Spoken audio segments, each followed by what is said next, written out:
Bekas Menteri Wilayah Persekutuan dijatuhi hukuman penjara setahun, denda RM2 juta atas pertuduhan rasuah. Sultan Johor mahu keabsahan agama Ili Najwa disahkan.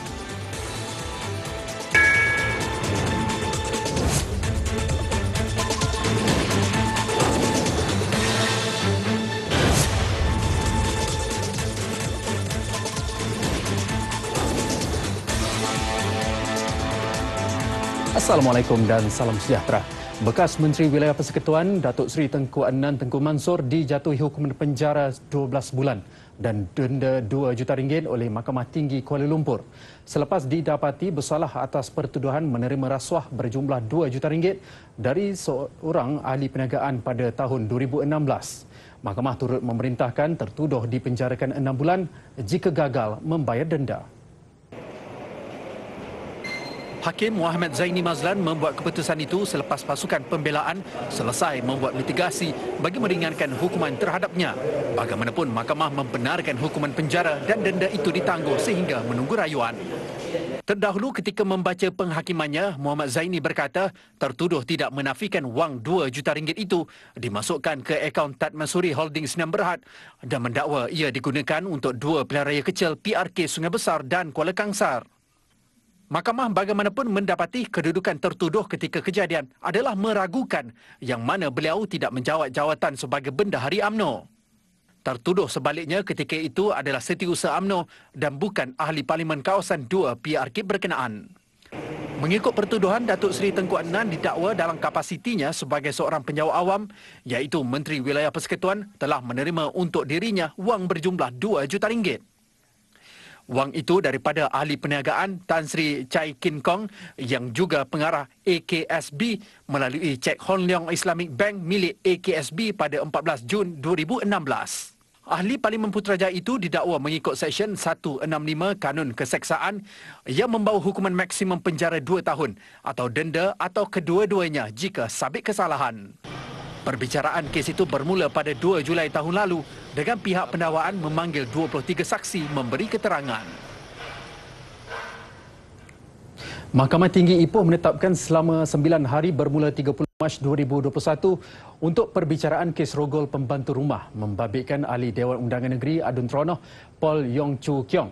Hakim Datuk Hashim Hamzah menetapkan tarikh itu selepas Yong 50 tahun mengaku tidak bersalah atas pertuduhan berkenaan. Mengikut kertas pertuduhan, Yong didakwa merogol pembantu rumahnya berumur 23 tahun di kediamannya di Meru Desa Park pada 7 Julai 2019 antara jam 8.15 malam dan 9.15 malam. Kes sebelum ini disebut di Mahkamah Session, namun pada 15 Disember lalu, Mahkamah Persekutuan membenarkan permohonan pihak pembelaan agar kes dipindahkan ke Mahkamah Tinggi. Yong pertama kali didakwa atas pertuduhan itu di Mahkamah Session di Ipoh pada 23 Ogos 2019. Ketika itu, dia memegang jawatan Esko Perumahan, Kerajaan Tempatan, Pengangkutan Awam, Hal Ehwal Bukan Islam dan Kampung Baru Perak. Seorang pengawal keselamatan dijatuhi hukuman penjara 8 tahun dan 4 sebatan selepas mengaku salah melakukan amal seksual terhadap cucu tirinya. Keputusan dibuat Hakim Mahkamah Session Kuala Terengganu Nuriah Osman. Mengikut pertuduhan, lelaki itu didakwa melakukan amal seksual terhadap mangsa berusia 8 tahun di Pondok Rehat, sebuah taman permainan di Dungun jam 4 petang pada pertengahan Oktober lalu. Tertuduh juga didakwa melakukan amal seksual terhadap mangsa di sebuah rumah di Dungun pada 4 November lalu. Mahkamah menjatuhkan hukuman penjara 5 tahun dan 2 sebatan bagi pertuduhan pertama dan penjara 3 tahun dan 2 sebatan bagi pertuduhan kedua. Hukuman akan berjalan secara berasingan bermula tarikh tertuduh ditahan pada 7 November lalu. Sultan Johor Sultan Ibrahim Iskandar menitahkan Jabatan Agama Islam Johor JAINJ dan Jabatan Mufti Johor menyiasat status agama wanita yang dilaporkan berkahwin dengan pemain hoki warga India minggu lalu. Baginda bertegas mahu keabsahan agama wanita itu disahkan melalui ahli keluarganya dan menerusi maklumat daripada Kedutaan Malaysia di India. Titah Sultan Ibrahim sebagai Ketua Agama Islam Johor, baginda bertanggungjawab memelihara kedudukan Islam supaya sentiasa terpelihara dan dipandang mulia selari dengan perkara 57 Undang-Undang Tubuh Kerajaan Johor 1895 dan perkara 3 Perlembagaan. Baginda berkeyakinan Jainj dan Jabatan Mufti Johor akan memberikan pertolongan diperlukan kepada wanita berkenaan bagi mengekalkan akidah wanita itu dalam lingkungan syariat Islam. Dalam pada itu, Esko Hal Ehwal Agama Islam Negeri, Tosrin Javanti berkata, pihaknya sedang mengumpul maklumat terperinci dan sahih daripada pelbagai pihak termasuk Kementerian Luar berhubung isu berkaitan. Dan pihak Jabatan Agama Islam Negeri juga masih lagi menunggu kerjasama dan laporan daripada Kementerian Luar untuk kita mendapatkan bukti-bukti tentang majlis pernikahan tersebut. Dan apa juga keputusan kenyataan yang akan kami buat, akan kami sembah maklum dulu kepada kebahagiaan Tuanku satu Ketua Agama Negeri. Jadi sebarang perkara akan kami rujuk kepada Tuanku dulu untuk mendapat pengenalan apa juga kenyataan yang kami buat. Sehingga kami mendapat laporan-laporan resmi dari semua sudut, semua pihak dalam perkara ini. Tambah Tosrin, setakat ini pihaknya belum mengambil keterangan mana-mana individu. Tindakan tegas akan diambil terhadap pemegang permit import syarikat AP yang terbabit dengan kartel daging halal palsu. Menteri Pertanian dan Industri Makanan, Datuk Seri Dr. Ronald Kiandi berkata, tindakan itu termasuk penggantungan permit AP yang diperolehi. Pihak yang berwajib ini harus mengambil tindakan bagi membendung masalah ini yang tidak sepatutnya berlaku. Okey. So banyak agensi kerajaan yang terlibat dalam isu ini.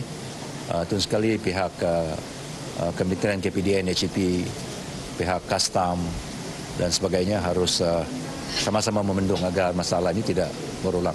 Biar siasatan dibuat, tentu sekali tindakan akan diambil pada mereka. Ya.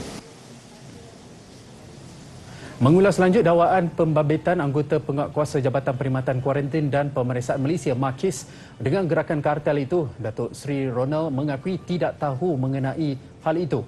Bagaimanapun beliau memberi amaran bahawa sesiapa sahaja daripada agensi atau mana-mana pihak termasuk di kementerian yang bersekongkol dengan kartel terbabit akan berdepan tindakan. Mengulas lanjut isu sama, beliau berkata berdasarkan siasatan awal mendapati daging yang terkandung dalam konsignmen adalah untuk pemunggahan. Katanya ia boleh diturun, dibuka dan dijual untuk pasaran negara. Tiada pemotongan bekalan elektrik dilanjutkan hingga 31 Mac tahun depan bagi pengguna domestik di Semenanjung dan Sabah yang mempunyai tunggakan kurang daripada 6 bulan. Persetujuan antara kerajaan dengan Kerjasama Tenaga Nasional Berhad TNB dan Sabah Electricity Sdn Bhd SESB itu setelah mengambil kira keperluan untuk membantu rakyat dalam suasana ekonomi mencabar berikutan impak pandemik COVID-19.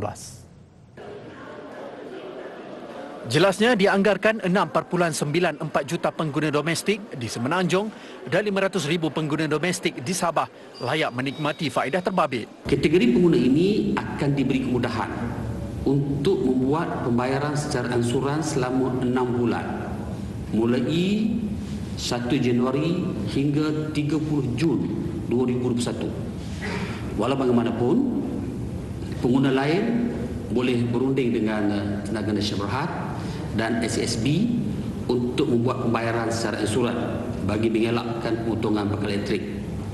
Beliau turut mengarahkan TNB untuk mengaktifkan kaunter bagi memudahkan urusan pelanggan berhubung bil elektrik.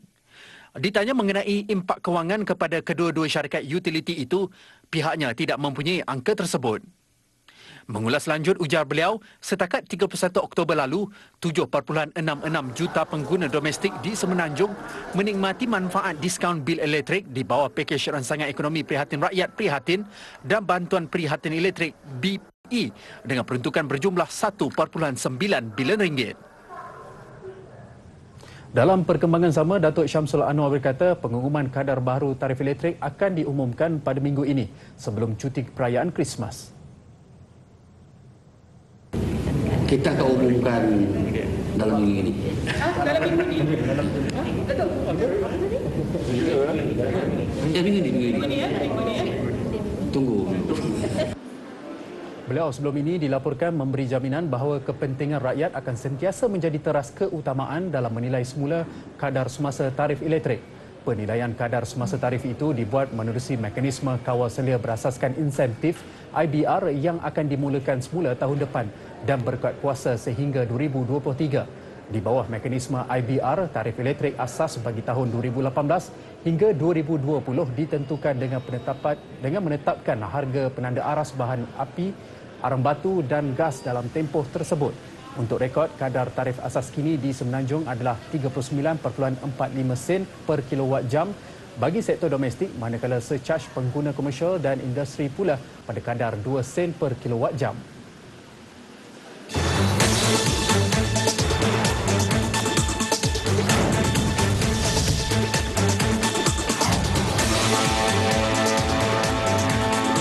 Kembali bersua. Sebanyak 2,018 kes baru COVID-19 dilaporkan hari ini, menjadikan kes harian itu yang ketiga tertinggi direkodkan setakat ini. 8 kluster baru juga dikesan dengan satu lagi kematian direkodkan menjadikan jumlah kematian 438 orang. Daripada 8 kluster baru yang dilaporkan, 6 membabitkan kawasan di Lembah Kelang, iaitu kluster Pekapuri, kluster Batu Besar, kluster Tawa, kluster Delima, kluster Tapak Bina Pelangi dan kluster Wawasan. Di Labuan pula, kluster J Bandar dikesan. Kluster Mei Indah pula melibatkan beberapa kawasan di Pulau Pinang. Negeri Selangor kekal melaporkan kes harian baru tertinggi, iaitu sebanyak 1,204 kes, bersama dengan 59.7%. Daripada jumlah ini, sebanyak 1,115 kes iaitu 92.6% adalah daripada kluster-kluster dan saringan kontak rapat COVID-19 yang aktif dijalankan di lapangan. Satu kematian dicatatkan membabitkan seorang lelaki bukan warga negara berusia 50 tahun di Hospital Sewaran. Sebanyak 1,084 kes pulih dilaporkan hari ini. Terpaksa menghidu bau busuk setiap hari selain berdepan masalah lalat. Itu dilema yang dihadapi 500 penduduk di Taman Sinar Sedeli, Tanjung Sedeli, Kota Tinggi, Johor sejak lebih 2 bulan lalu. Isu pencemaran bau busuk dari tempat pembuangan sampah yang terletak hanya beberapa ratus meter daripada penempatan penduduk bukan perkara baharu. Ketua Kampung Tanjung Sedeli, Muhammad Khairi Samsudin berkata, masalah berkenaan berpunca dari kegagalan pihak berwajib memungut sampah mengikut jadual. Aduan yang kita terima ni, sampah ni dulu kita ada 2 tempat. Satu dekat bandar tu. Lepas tu pihak yang wajib tutup di sana, buka di sini. Jadi buka di sini, jadi jadi besarlah di sini. Bila dilambakkan di semua di sini tu, kesannya tu pada penduduk sekeliling ni lah pula. Yang timbul ni lalat, bau, kesihatan dan budak-budak kecil membahayakan lah. Justru penduduk mendesak agar pihak berwajib mengambil langkah segera bagi mengatasi masalah berkenaan dengan segera. Selain menambah tong sampah, penduduk mahu kerja-kerja mengangkut sampah dilakukan secara berkala dan kerap agar masalah berkenaan dapat diatasi sepenuhnya. Dulu sebulan kadang-kadang seminggu 2 kali ada angkat, kadang-kadang 2 minggu sekali. Sekarang dah terus tak ada angkat lagi dah sampahnya. Tikus ada, lalatnya, dengan apa tu ularnya pun ada juga kat sini. Nah, itulah masalah. Baunya lagi satu. Lalat pun tak saya cerita lah tu, nak makan pun tak boleh. Nak tidur pun tak boleh. Lalatnya yang terlalu banyak di tempat kami. Kami minta tolonglah pihak berwajib tu, tolonglah angkat sampah di tempat kami ni. Tolong sangat-sangat. Ahli Dewan Undangan Negeri kawasan Sedeli, Rasman Ithain berkata, isu berkenaan telah dikemukakan di mesyuarat tindakan daerah sebanyak 2 kali.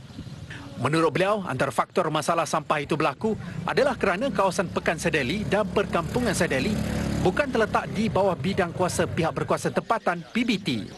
Buat masa sekarang saya mengarah mencadangkan supaya pihak penduduk-penduduk di kawasan Sedeli seperti mana yang ke Johor adakan hanya tong besar letak di Taman Sinar, memang yang ada agak jauh, tapi silalah buang sampah sementara yang disediakan. 25 projek sekolah sakit atau terbengkalai di seluruh negara perlu mendapat perhatian segera. Menteri Kanan Pendidikan Dr. Razif Jidin berkata, ia bagi memastikan projek yang telah lama terbengkalai itu dapat disiapkan dan mengelak berlaku lebih banyak kerugian akibat kerosakan pada struktur binaan. Ada beberapa sekolah yang memerlukan perhatian segera. Dia ada dua kategori. Yang sakit ni kadang-kadang dia lambat sikit. Walaupun dia berjalan slow sangat. Tapi yang kita bagi tumpuan ni yang dah terbengkalai ni. Yang ni satu hal ni. Dah terbengkalai lebih lama, terbengkalai lebih banyak rosak. Yang sakit ni kadang-kadang behind schedule jauh sangat dan sebagainya. Yang tu kita teliti, kita pantau supaya ianya dapat dilaksanakan mengikut perancangan asal. Beliau berkata demikian selepas membuat lawatan ke tapak pembinaan sekolah terbengkalai di Sekolah Sukan Malaysia Perlis, Padang Besar siang tadi. Sekolah ini terbengkalai sejak 2013. Kontraktor baru akan menyambung pembinaan bulan depan dan dijangka siap selama 24 bulan seperti yang dijadualkan.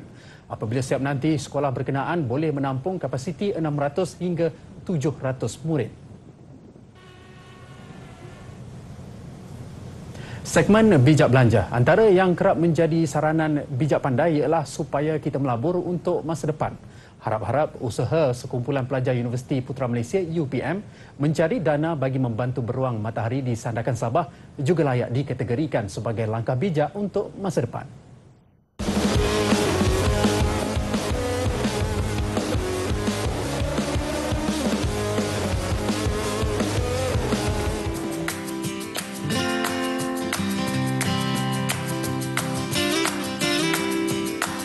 Menurut pengarah program Animal Lives Matter, Nur Syazwani Omar, kempen membantu beruang matahari bermula sejak bulan Oktober lalu. Program disertai 25 orang pelajar khusus pembangunan kesukarelawanan, Pusat Kokurikulum dan Pembangunan Pelajar UPM. Beliau berkata pusat konservasi beruang matahari di Sandakan bergantung kepada penjualan tiket masuk. Penularan COVID-19 serta pelaksanaan perintah kolam pergerakan menyebabkan aktiviti lawatan menurun dengan mendadak. Penjualan pre-love dan cokoja juga sangat mendapat sambutan. Dan untuk makluman semua, dalam masa lebih kurang 2 minggu sahaja, 300 balan cokoja telah habis dijual. Jadi ini menunjukkan bahawa masyarakat Malaysia sangat prihatin bukan sahaja sesama manusia tetapi juga kepada haiwan-haiwan yang berada di zoo maupun pusat konservasi di negara kita. Program lain yang dilakukan mereka termasuk menjual barangan terpakai. Di samping itu, mereka turut mewujudkan kempen RM10 untuk beruang matahari.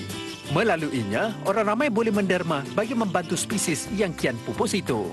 Selain daripada memberi sumbangan berbentuk wang, orang ramai juga boleh menyumbangkan bahan-bahan mentah seperti ikan, sayur-sayuran dan juga daging kepada pusat konservasi atau zoo yang berdekatan. Selain itu, ubat-ubatan juga boleh diberikan oleh masyarakat bagi membantu merawat haiwan-haiwan yang berada di sana. Hasil usaha mereka sebanyak lebih RM3,300 dikumpulkan untuk disumbangkan kepada Pusat Konservasi Beruang Matahari Borneo di Sandakan Sabah. Juga dikenali dengan nama singkatan BSBCC, pusat itu adalah satu-satunya pusat penjagaan beruang di Malaysia. Tahun lalu, lebih 84,000 orang dengan 60% daripadanya pelancong asing mengunjungi pusat konservasi itu. Segmen Bijak Belanja TV9. Laporan antarabangsa, Arab Saudi menggantung semua penerbangan penumpang antarabangsa selama seminggu sebagai tindak balas terhadap tekanan baru pandemik COVID-19. Kemasukan ke negara itu melalui laluan darat serta laut juga ditangguhkan dan tempoh penggantungan itu dijangka dilanjutkan seminggu lagi.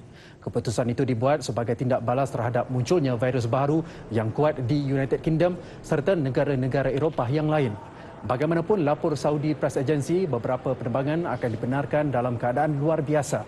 Individu yang kembali ke negara itu dari negara Eropah atau negara yang berisiko tinggi selepas 8 Disember diwajibkan untuk dikuarantin selama 2 minggu dari tarikh ketibaan mereka. Mereka juga mesti menjalani ujian COVID-19 dalam tempoh pengasingan diri dan mengulang ujian setiap 5 hari.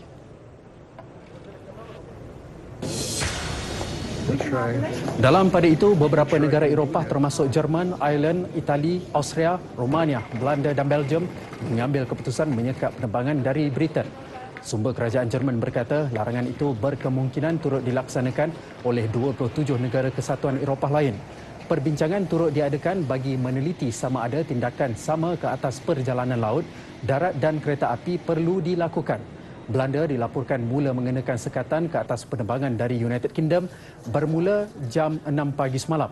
Diikuti Belgium, Itali dan Jerman menjelang tengah malam membabitkan perjalanan udara dan kereta api dari United Kingdom. Laporan sukan, anugerah bola sepak kebangsaan ABK tetap menemui peminat tanah air apabila diadakan pada 30 Disember ini. Uniknya, acara tahunan itu kali ini dilangsungkan secara virtual dalam talian dengan hanya mempertandingkan 5 kategori, iaitu penjaga gol, pertahanan, tengah, penyerang dan jurulatih terbaik menerusi kaedah penjurian profesional dan undian peminat. Tidak seperti edisi-edisi sebelumnya, anugerah bola sepak kebangsaan ABK 2020 kali ini menampilkan kelainan dari segi majlis dan jumlah anugerah. Seramai 50 calon disinarai pendek daripada 567 jumlah pemain Liga Malaysia, termasuk yang berdaftar di Piala Presiden dan Piala Belia melalui saringan kriteria utama, iaitu beraksi sekurang-kurangnya 50% daripada keseluruhan perlawanan Liga Malaysia. Sebanyak 5 kategori penganugerahan sahaja edisi kali ini. Anugerah penjaga gol terbaik diketuai dengan pencalonan pemenang 4 kali, iaitu Muhammad Farizal Malias bersama 9 lagi pesaing dari Liga Super dan Perdana seperti Muhammad Khairul Azhan Muhammad Khalid, Samuel Samovil, Kalamullah Al-Hafiz Matrowi dan Suhaimi Hussein. 3 pemain skuad juara Liga Super Johor Darul Takzim, Muhammad Aidil Zafwan Abdul Razak, Lavia Corbin Ong dan Matthew Davis pula tersenarai bersama 7 yang lain dalam kategori pertahanan. Dan dominasi JDT dilebarkan dalam pencarian pemain tengah terbaik menerusi 4 pemainnya yang melengkapkan calon-calon dari pasukan Selangor, Pahang, Perak dan Terengganu FC kesemuanya Liga Super. Proses menentukan pemenang ABK 2020 bermula hari ini dengan 70% daripadanya undi juri profesional, manakala peminat pula sebanyak 30%. Anugerah penyerang terbaik tampak sengit dan seimbang dengan tersenarainya Ifidayo Omosuyi, Muhammad Syaril Fikri Mat Fauzi, Diego Luis Santo bersama-sama pemain muda seperti Ramadan Saifullah Usman dan Engku Nur Syakir Engku Yaakob. Bagi kategori jurulatih, hanya nama-nama besar seperti Aidil Syahrin Sahak, Benjamin Mora dan Muhammad Nafuzi Zain tersenarai, diiringi Michael Fechtenbaina, Manzur Azwira Abdul Wahid dan Akira Higashiyama. Undian di laman sosial Facebook, Instagram dan Twitter MFL dibuka sehingga Jumaat ini sebelum majlisnya diadakan secara virtual dalam talian pada 30 Disember berserta penyampaian trofi kasut emas dan penjaring terbanyak. Baik saudara, terus duduk di rumah dengan menonton rancangan menarik yang disajikan. Jangan lupa amalkan penjarakan fizikal selain menggunakan pelitup muka ketika berada di tempat awam. Baiklah visual pembuatan alat muzik tradisional Oud dari Mesir yang semakin mendapat sambutan ketika pandemik COVID-19 menutup tirai berita TV9 malam ini. Saya Mazhari Zafri Abdul Aziz. Assalamualaikum dan selamat malam.